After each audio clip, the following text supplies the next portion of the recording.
पूरी दुनिया को बिजली संकट से मिलेगी राहत। 35 देश मिलकर कर रहे प्रोजेक्ट पर काम।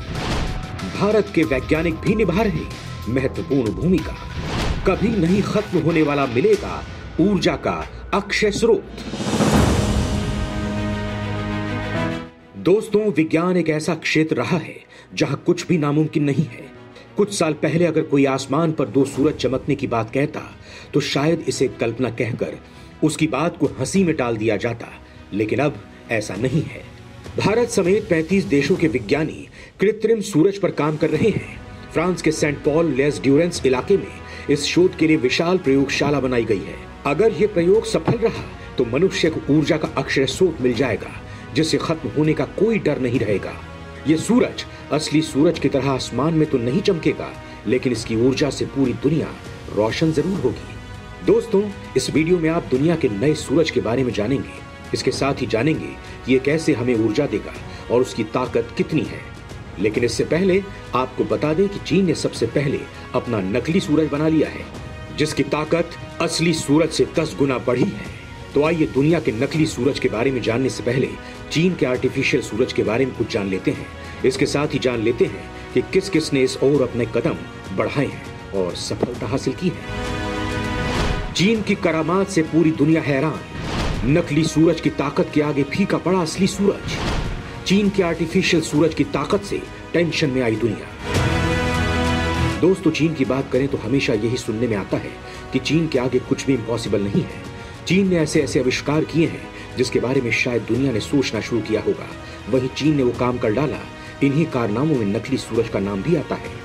चीन के आर्टिफिशियल सूरज से जितनी ऊर्जा निकली है उसने पूरी दुनिया को टेंशन में डाल दिया है। पिछले लंबे वक्त से चीन कृत्रिम सूरज के साथ प्रयोग कर रहा है, जिसे दुनिया के कई वैज्ञानिकों ने पूरी दुनिया के लिए खतरनाक बताया है। चीन द्वारा तैयार किए गए सूरज असली सूरज की तुलना में 5 गुना ताकतवर यानी प्रकाश देगा। चीन का कृत्रिम सूरज अपने नवीनतम प्रयोग में 20 मिनट तक के लिए चला। इस दौरान उसका तापमान 70 मिलियन डिग्री तक चला गया, यानी वो असली सूरज से 5 गुना से ज्यादा गर्म हो गया। खास बात यह है कि यह तापमान करीब 100 सेकंड तक कायम भी रहा। शेंजेन स्थित दक्षिणी विज्ञान एवं प्रौद्योगिकी विश्वविद्यालय के फिजिक्स डिपार्टमेंट के निदेशक ली मियाओ कहते हैं कि अगले कुछ हफ्तों तक स्थिर तापमान पर हमें अपने प्रोजेक्ट को चलाना है। 100 सेकंड तक 16 करोड़ डिग्री का तापमान बनाए रखना भी अपने आप में बड़ी सफलता है और इसे स्थिर बनाए रखना है। चीन के अनुही राज्य में एक रिएक्टर में इस कृत्रिम सूरज को बनाया गया है। इसमें न्यूक्लियर संलयन की मदद ली गई है। सामान्य तौर पर इस तकनीक के जरिए हाइड्रोजन बम बनाया जाता है। इसमें गर्म प्लाज्मा को फ्यूज करने के साथ ही स्ट्रॉन्ग मैग्नेटिक फील्ड का निर्माण किया जाता है। इसमें अत्यधिक गर्मी पैदा होती है। EAST और अन्य फ्यूजन रिएक्टरों के केंद्र मेंटोकामक है। ये एक उपकरण है जिसकी शुरुआत 1950 के दशक में सोवियत संघ के वैज्ञानिकों ने ऊर्जा पैदा करने के लिए की थी।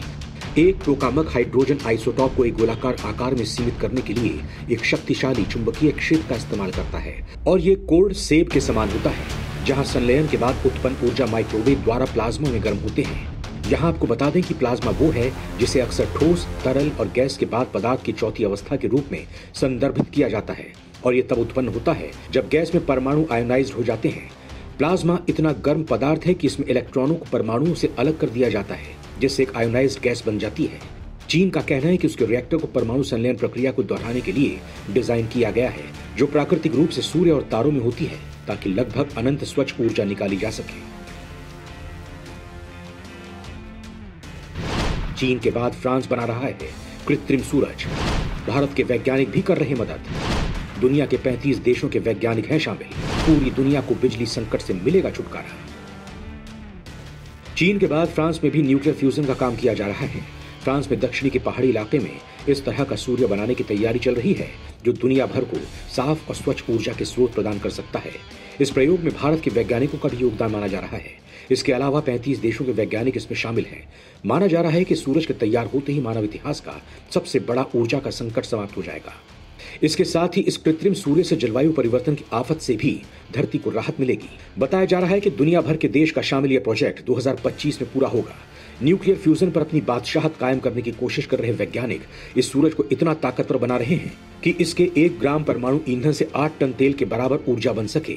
वैसे तो न्यूक्लियर फ्यूजन वो प्रक्रिया है जो हमारे असली सूरज और अन्य सितारों में प्राकृतिक रूप से होती है, लेकिन अब इसे धरती पर कृत्रिम रूप से दोहराने की तैयारी चल रही है। हालांकि ये प्रक्रिया इतनी भी आसान नहीं है, लेकिन वैज्ञानिक इस असंभव को संभव कर इसे धरती पर दोहराने की कोशिशों में लगे हुए हैं। दोस्तों, उम्मीद है कि इस न्यूक्लियर फ्यूजन के जरिए बिना ग्रीन हाउस गैस निकले और बिना रेडियो एक्टिव कचरे के जीवाश्म ईंधन के विपरीत असीमित ऊर्जा मिल सकेगी। वैज्ञानिकों के मुताबिक टोकामैक नाम की मशीन में भारी हाइड्रोजन, ड्यूटेरियम और ट्राइटियम के अणुओं को डाला जाता है और मशीन के चारों तरफ सुपर मैग्नेट एक्टिव कर दिए जाते हैं। इससे अंदर प्लाज्मा बन जाता है। मैग्नेटिक फील्ड के जरिए प्लाज्मा को बांधे रखा जाता है, जिससे ऊर्जा बाहर आकर मशीन की दीवारों को गर्म न करे। प्लाज्मा को 15 करोड़ डिग्री सेल्सियस तक गर्म किया जाता है, जिससे ड्यूटेरियम और ट्राइटियम का संलयन होता है। इस प्रक्रिया में हीलियम और न्यूट्रॉन बनते हैं, जिनका द्रव्यमान ड्यूटेरियम और ट्राइटियम के संयुक्त द्रव्यमान से कम होता है। संलयन की प्रक्रिया में यही अतिरिक्त द्रव्यमान ऊर्जा में बदल जाता है। अभी प्रयोग के तौर पर निकली ऊर्जा को कुछ धातुओं के माध्यम से सूखा गया है। भविष्य में इस ऊर्जा से भाप बनाने, टरबाइन चलाने और बिजली बनाने जैसे काम किए जा सकते हैं। संलयन की प्रक्रिया में कोई कचरा नहीं निकलता। इससे विखंडन के मुकाबले कई गुना ज्यादा ऊर्जा निकलती है। फ्रांस के अंतर्राष्ट्रीय थर्मोन्यूक्लियर प्रयोगात्मक रिएक्टर पहली ऐसी डिवाइस होगी जो लंबे वक्त तक फ्यूजन रिएक्शन जारी रख सकेगी। इसमें इंटीग्रेटेड टेक्नोलॉजी और मटेरियल को टेस्ट किया जाएगा, जिसका इस्तेमाल फ्यूजन से बिजली के व्यावसायिक उत्पादन के लिए किया जाएगा। साल 1985 में एक्सपेरिमेंट का पहला आइडिया लॉन्च किया गया था। इसकी डिजाइन बनाने में Bharat, Japan, Korea, European union और अमेरिका की भूमिका है। यहाँ आपको बता दें कि 7 साल तक इस परियोजना की नेतृत्व करने वाले बर्नार्ड बेगॉट, जो इस परियोजना के महानिदेशक थे, उनका पिछले 14 मई को निधन हो गया। अपने निधन से कुछ दिन पहले उन्होंने एक महत्वपूर्ण टिप्पणी देते हुए कहा था कि ऊर्जा ही जीवन है। जब धरती पर 1 अरब से कम लोग थे, तब ऊर्जा जरूरतों को पूरा करने के लिए पर्याप्त तरीके थे। हालांकि अब ऐसा नहीं है। दुनिया की आबादी 8 अरब तक पहुंच गई है और जलवायु परिवर्तन का दौर तेज हो गया है। जैविक, सामाजिक या आर्थिक हर क्षेत्र पर यह बात लागू होती है। इसके अलावा कोरिया भी KSTAR के जरिए कृत्रिम सूरज बनाने में कामयाब हुआ है, जिसमें 20 सेकंड के लिए 10 करोड़ डिग्री सेल्सियस तापमान स्थिर किया गया। रूसी और अमेरिकी वैज्ञानिकों का सपना एक ऐसे सुरक्षित संलयन तकनीक से चलने वाली परमाणु रिएक्टर को बनाना था, जिनसे कोई परमाणु कचरा न निकले। दुनिया को लगा कि शायद ये काम किसी अकेले देश के बस में नहीं है। लिहाजा 2006 में 6 देशों रूस, जापान, अमेरिका, चीन, दक्षिण कोरिया, यूरोपीय संघ और भारत ने मिलकर इंटरनेशनल थर्मोन्यूक्लियर एक्सपेरिमेंटल रिएक्टर यानी ITER नाम से दुनिया की सबसे बड़ी फ्यूजन रिसर्च परियोजना पर काम शुरू कर दिया। साल 2013 में फ्रांस में ITER का निर्माण कार्य शुरू हुआ, जिसकी लागत में 9 से 10% खर्च यानी करीब 17,500 करोड़ रुपए का योगदान भारत अपनी ओर से कर रहा है। भारतीय विज्ञानी और इंजीनियर इस परियोजना से जुड़े कई महत्वपूर्ण उपकरणों का निर्माण भी कर रहे हैं। एक अनुमान है कि ITER रिएक्टर 2025 में बनकर तैयार हो जाएगा और साल 2040 से इसके जरिए बिजली मिलने लगेगी। हालांकि चीन की इस दिशा में प्रगति देखने वाले कह सकते हैं, अगर चीन ये करिश्मा अपने बूते कर सकता है तो भारत ने ऐसा क्यों नहीं किया? जबकि CV रमन, मेघनाथ साहा, सत्येंद्रनाथ बोस, होमी जहांगीर भाभा जैसे प्रतिभाओं वाले हमारा देश परमाणु ऊर्जा के मामले इतना पिछड़ा कभी नहीं रहा है। भारत ने तारापुर, रावतभाटा, कुडनकुलम, कैगा, काकरापार, कलपक्कम और नरोरा परमाणु बिजली घरों की बिजली हमारी ऊर्जा जरूरतों में महत्वपूर्ण योगदान दे रही है। लेकिन इसके निर्माण का आधार एटम बम के विस्फोट की तकनीक है, जिससे अमेरिका ने हिरोशिमा और नागासाकी अंजाम दिए थे और जिससे निकलने वाली रेडियो एक्टिव कचरे का सुरक्षित निष्पादन दुनिया के लिए सिरदर्द बना हुआ है। नाभिक के विखंडन के मुकाबले नाभिक के संलयन को इसीलिए नई उम्मीद से देखा जा रहा है, क्योंकि एक बार इसे नियंत्रित करते हुए बिजली पैदा करने का रास्ता खुल गया तो कई समस्याओं को एक झटके में ही समाधान हो सकेगा। इससे न सिर्फ बेहद सस्ती बिजली मिल सकेगी, बल्कि धरती पर ही कृत्रिम सूरज जैसा ये प्रबंध एटमी कचरे और उसके जानलेवा प्रदूषण के झंझट को खत्म कर देगा।